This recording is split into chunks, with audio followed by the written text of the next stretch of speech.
Shalom, selamat sore Bapak Ibu Saudara-saudaraku yang saya kasihi dan yang dikasihi oleh Tuhan kita Yesus Kristus. Jumpa lagi bersama saya pada sore hari ini, dan dalam video saya kali ini saya ingin menyajikan atau mempertontonkan sebuah kisah seorang muslimah yang menjadi murtad, menerima Tuhan Yesus sebagai Tuhan dan Juru Selamatnya, dan mempercayainya sebagai satu-satunya Juru Selamat hidup yang kekal. Di dalam Yesus ada keselamatan, di luar Yesus tidak ada keselamatan. Oleh karena itu Bapak Ibu Saudara-saudara, saya mau ceritakan tentang kisah seorang muslimah ini, bagaimana dia percaya kepada Yesus. Ada konsekuensi yang harus dia bayar, di mana pada saat dia menerima Tuhan Yesus dan mempercayai Tuhan Yesus sebagai Tuhan dan Juru Selamatnya, namanya tercoret dari kekeluargaannya, namanya tercoret dari kartu keluarga mereka. Bapak Ibu Saudara yang terkasih di dalam Tuhan kita Yesus Kristus. Tetapi saya mau katakan kepada kita bahwa memang dunia akan membenci kita ketika kita percaya kepada Tuhan. Orang-orang terdekat kita akan menjauh daripada kita. Orang-orang yang berada di dalam komunitas kita, mungkin mereka akan satu persatu menghilang dari sisi kita, dari hadapan kita. Mereka akan pergi menjauh. Bahkan keluarga kita sekalipun akan mengucilkan kita dan menyangkal kita sebagai anak mereka. Tetapi janganlah merasa bersedih, janganlah merasa berkecil hati. Tetap berbesar hati dan percaya bahwa walaupun dunia menolak kita, tetapi Tuhan Yesus menyambut kita, dan di dalam kerajaan surga juga menyambut kita. Ketika kita percaya dan kita bertobat, seluruh isi kerajaan surga bersuka cita. Nah, saudara-saudaraku yang terkasih dan yang saya kasihi di dalam nama Tuhan kita Yesus Kristus, seorang muslimah ini ketika dia percaya kepada Tuhan Yesus sebagai Sang Juru Selamatnya, sebagai Tuhan yang dia sembah, Allah yang hidup, dia mengalami penolakan di dalam keluarganya. Namanya terhapus dari kartu keluarga. Tidak apa-apa namanya terhapus dari kartu keluarga, tetapi namanya tetap tercatat di dalam kitab kehidupan. Nah, sore hari ini saya mengajak Bapak Ibu Saudara-saudara sekalian untuk kita saksikan video berikut ini. Ternyata gue gak sendirian. Kita sama kok nih. Gue sampai bikin kakak sendiri nih. Nama gue sendiri di kartu keluarga karena dicoret dari kakak gara-gara pindah agama. But it's okay. Gue berpegang di Mazmur 27 ayat 10. Walaupun ayah dan ibuku meninggalkan aku, namun Tuhan menyebut aku. Tenang aja. Kalau kita udah hidup sama Tuhan Yesus, udah ngambil jalan mengikut Tuhan Yesus, semuanya dijamin kok. Ada kejaminan keselamatan.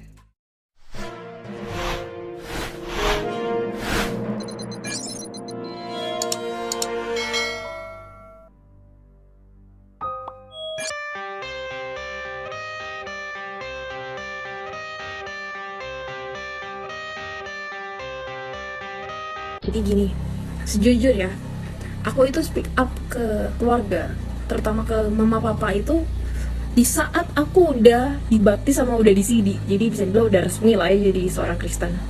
Nah, awalnya itu aku gak berani speak up. Jadi aku itu mau telepon papaku, tapi tiba-tiba yang angkat mamaku gitu. Dan for your information aja, aku itu sama mamaku perang dingin sekitar 2 tahun. Jadi emang 2 tahun itu aku nggak ngobrol sama mama gitu. Nah, terus di saat itu pas bicara sama mama kan, ya awalnya aku nanyain kabar apa, terus aku bilang gini, "Ma, aku boleh nggak jujur? Tapi mama jangan marah ya." Terus mama aku bilang, "Jujur apa?" "Aku sekarang udah masuk Kristen." Terus mamaku bilang gini, oh ya udah. Setelah itu ya mama cuma ngasih beberapa nasihat ke aku. Mama bilang, sekarang kamu udah hidup dalam Kristus, kamu harus bisa menjadi teladan, harus bisa meneladani sifat Kristus itu seperti apa. Dan for your information lagi guys di sini, sebenarnya soal aku masuk Kristen itu kan aku ngambil keputusan itu di umur kan 17. Aku itu dibaptis umur 18. Ngambil keputusan itu umur 16. Di CD umur 18. Nah, sebenarnya dari situ mama sama papa udah tahu gitu, Cap. Nah, justru di saat mama papa belum tahu itu yang gue diselamati mati ya. Tapi puji Tuhan di saat gue udah dibaptis sama udah di CD, mama bisa nerima. Tapi nerimanya nggak segimana. Buktinya kakak nama aku aja dicoret dari kakak, berarti ya it's okay. Kayak tadi aku udah bilang di video pertama, Tuhan Yesus itu, kalau kita udah ngambil jalan ikut Tuhan Yesus, keselamatan itu pasti dijamin.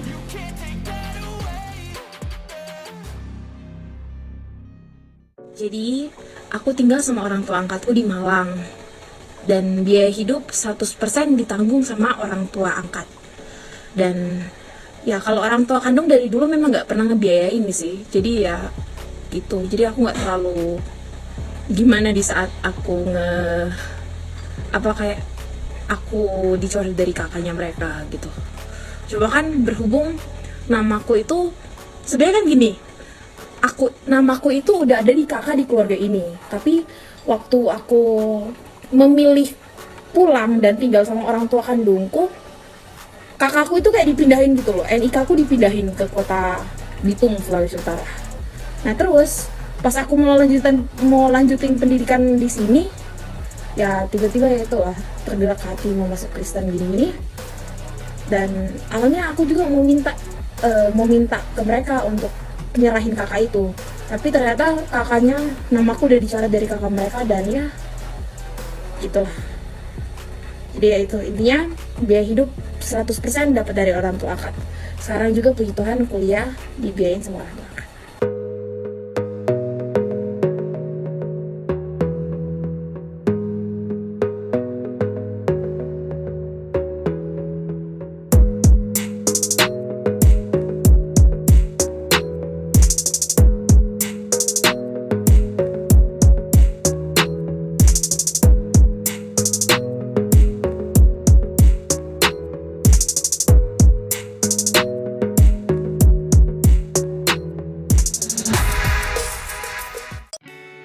A'udzubillahiminasyaitonirrojim.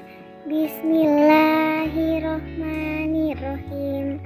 Alhamdulillahirabbil alamin.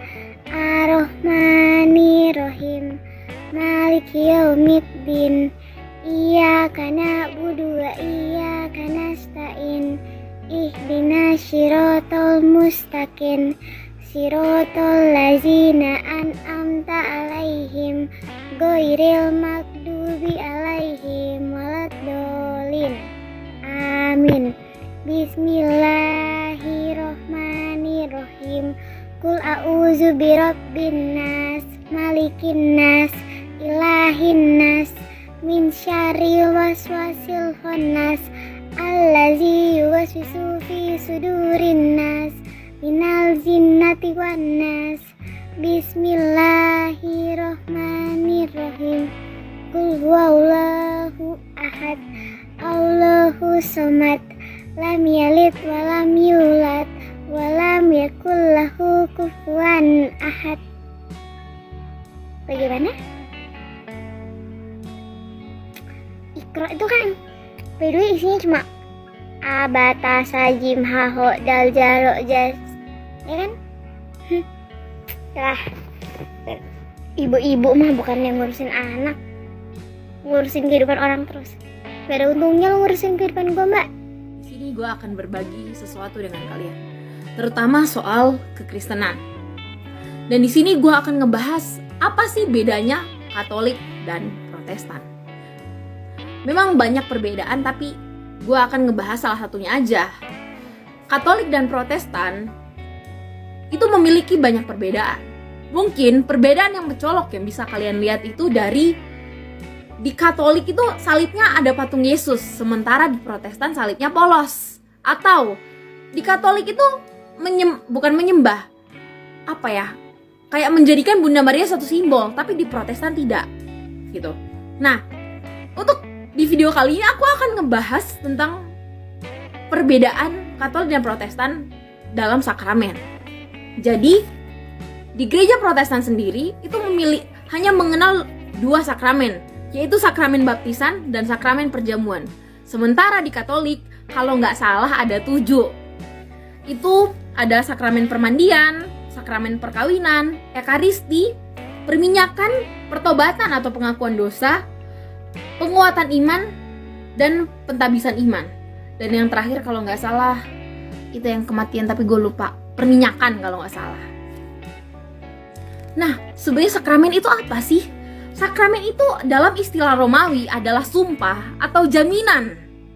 Pada zaman dahulu sakramen hanya digunakan oleh prajurit Romawi untuk bersumpah gitu loh.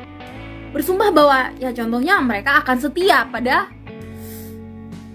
kerajaannya, contoh. Sementara di gereja Protestan zaman sekarang itu dipakai sebagai peneguhan. Bukan cuma zaman sekarang sih, dari dulu-dulu. Mungkin itu aja yang bisa aku share malam ini. Kalau kalian suka silahkan like dan share video ini. Thank you. God bless you all. Terima kasih semuanya karena sudah menonton video ini dari awal sampai selesai. Jangan lupa share, like dan subscribe Eltom TV.